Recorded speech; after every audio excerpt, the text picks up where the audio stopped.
आपका शुक्रगुजार हूँ कि आप सिंध में मेरिट के लिए और सिंध में तालीमी बेहतरी के लिए ज़रूरी है कि हमारी लाइब्रेरीज, हमारे तालीमी इदारे बेहतर हों। तालीमी इदारे हमारे इस वक्त अंडर थ्रेट हैं, क्योंकि आपने देखा हमारी बहनें नाइला रिंद जैसी, शाइस्ता मेमन जैसी, नौरीन लगारी जैसी हमारी बहनें, इमरान कायम खानी जैसे हमारे बच्चे जो बस से हादसे का शिकार हुए, आराई जैसे। इसका नतीजा ये है कि एक तो हॉस्टल्स में रहने में झिझक होती है, फिर वो लाइब्रेरीज में जो पढ़ने आते हैं हमारे बच्चे CSS एस्पायरेंट्स और फॉरेन स्कॉलरशिप्स के लिए, आइलेट्स के लिए, टॉफिल के लिए, उनके लिए यहाँ बेहतर चीज़ें अरेंज करने के लिए हम आए हैं। हम किसी पे कोई दबाव नहीं डाल रहे, हम किसी पे कोई प्रेशराइज नहीं कर रहे, हम रिक्वेस्ट करने आए हैं एक स्टेक होल्डर की हैसियत से सिंध के तमाम लोगों को कि अपने तालीमी इदारे, अपनी लाइब्रेरीज बेहतर बनाएं। इस लाइब्रेरी में आज मुझसे हमारी जो बहनें हैं वो भी मिली हैं तालबात, और जो नौजवान हैं वो भी मिले हैं। उन सब की मैंने शिकायतें सुनी हैं। उनमें बुनियादी शिकायत ये थी कि एक तो एयर कंडीशंस सही ऑपरेट नहीं कर रहे, सबसे बढ़कर के फेडरल पब्लिक सर्विस कमीशन की जो रिकमेंडेड लिस्ट है वो मुहैया नहीं हो रही। बुक्स हैं इनके पास, काफ़ी सारे बुक्स हैं, मगर जो रिकमेंडेड बुक्स अपडेट होते हैं, FCPS हमेशा करती है कि ये नई बुक्स आएँ, वो FPSC की वो बुक्स जो हर साल या दूसरे साल अपडेट होती हैं वो यहाँ नहीं है। तीसरी शिकायत ये है कि यहाँ CCTV कैमराज आप काम नहीं कर रहे, और ये वॉक थ्रू गेट बिल्कुल ही काम नहीं कर रहा। सेवण में हम देख चुके हैं, सेवण हादसे में वॉक थ्रू गेट ने काम नहीं किया। असांजी ज़िंदगी मौत जो मसलो आहे, असांजा नौजवान हिते रहनि था, ॿार पढ़नि था, असांजूं न्याणियूं भेनरूं हिते अचनि थियूं।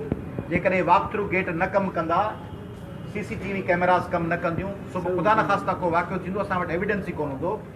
और उसके अलावा एक और बात भी है कि यहाँ पीने का साफ पानी जो पूरे सिंध के साथ हशर है वो यहाँ है। पीने के पानी के लिए मुझे एडमिन के दोस्त की मस्बत सोच नजर आई। यहाँ के जो इंचार्ज हैं वो पॉजिटिव हैं, उन्होंने बताया, उनके इशूज़ भी बताए, उनकी रुकावटें भी बताई हैं। मैंने उनको कहा है कि आप चंद दिनों में ये मामला एड्रेस करें। मैं आपकी सुपीरियर अथॉरिटी से भी बात करूँगा, उनको भी रिक्वेस्ट करूँगा, नहीं तो फिर हमारे पास अदालत में जाने के अलावा और रास्ता नहीं होगा। और हम इस पर मजबूर न हों कि हम अदालत में जाके कहें कि सिंध का ये जो मरकज़ी लाइब्रेरी है, जहाँ सिंधी बोलने वाले, उर्दू बोलने वाले, तमाम ज़बानें बोलने वाले बच्चे आके तैयारी करते हैं, उनको मौक़े दिए जाए। एक बात। दूसरा, आपके आज मौजूदगी से फ़ायदा उठा के मैं गुजारिश कर रहा हूँ सिंध हुकूमत को कि OPS के दलाइल न दें, ये दलील न दें कि किसी और सूबे में क्यों नहीं रखा जा रहा IG को।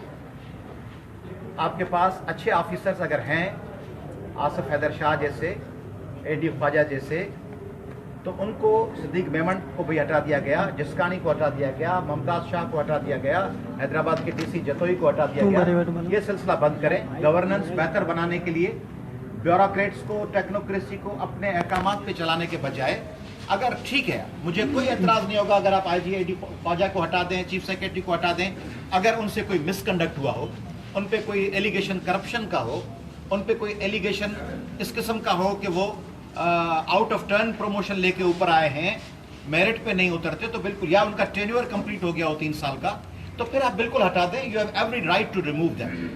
मगर for your sweet will and wish कि आप इसको हटाएं, इसको रखें क्योंकि इसने अहकामात नहीं माने, इससे सिंध का गवर्नेंस बेहतर नहीं होगा। मैं मियाँ नवाज शरीफ साहब को भी इस्तदा कर रहा हूँ कि वो गैर जानिबदार बन के बैठे हुए हैं सिंध में, उन्होंने बादशाह चलने दिए, इस सिलसिले को ख़त्म करने के लिए वो अपने किरदार को अदा करें।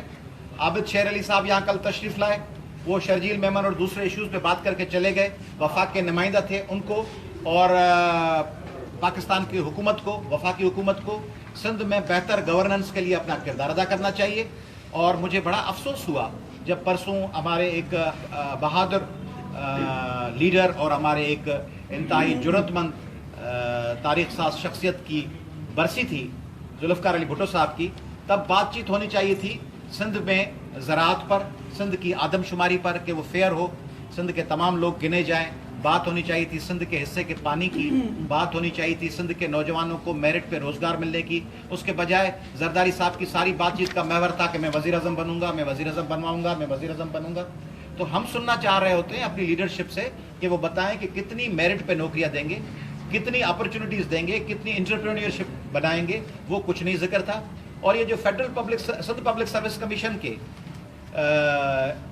एग्जाम्स की रिजल्ट को मुतनाज़ा बना के ख़त्म कर दिया गया। इसमें बहुत से लोग ऐसे होंगे जो सिफारिश पे आए होंगे, मगर बहुत से लोग ऐसे भी थे जो मेरिट पे आए थे, गरीब वालिदैन के बच्चे थे, उनको भुगतना पड़ रहा है। इसलिए मैं रिक्वेस्ट करूंगा आज के इस आपसे बातचीत का मौके का फ़ायदा उठाते हुए कि सिंध पब्लिक सर्विस कमीशन में जो नौजवान जिन पे आपको शिकायत है कि ये सिफारिश पे आए हैं, उनके खिलाफ भले कार्रवाई करें, मगर जो नौजवान उससे पहले भी Sindh public service commission pass कर चुके हैं, जो पैरेलल सीएसएस में भी अपेयर हो चुके हैं मगर मेरिट पे कम आए, या वो लोग जो दूसरे एग्जाम्स पास कर चुके हैं बैंकिंग सेक्टर के, कारपोरेट सेक्टर के, उनको आप उनसे ये मौका मत छीनें, एक बात। और उनमें से वो लोग जो दूसरी नौकरियां छोड़कर सीएसएस के पीसीएस के लिए आए और आपने यहां से भी हटा दिया, उनकी पिछली नौकरियां भी चली गई, तो कम से कम इस किस्म का जनरल नोटिफिकेशन जारी करें कि उनकी जो पिछली नौकरियां हैं वो रेस्टोर हों, ताकि उनका आप यानी जो मेरिट पे लड़का उसका गुजर और उसका रोजगारी छीन लें, वहां से भी गया और यहां से भी गया, ये सिलसिला बंद करें।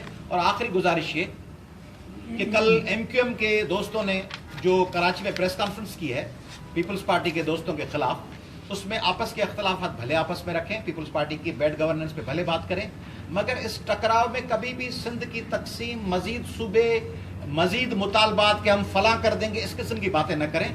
सिंधी और उर्दू बोलने वाले मिलकर रहें। पीपल्स पार्टी और एमक्यूएम के इख्तलाफात में आप सिंध का जिक्र और सिंध को टारगेट बनाना, सिंध के इंटीग्रिटी पर क्वेश्चन उठाना, यह सिलसिला बंद करें, यह हमारी बर्दाश्त से बात बाहर है। शुक्रिया।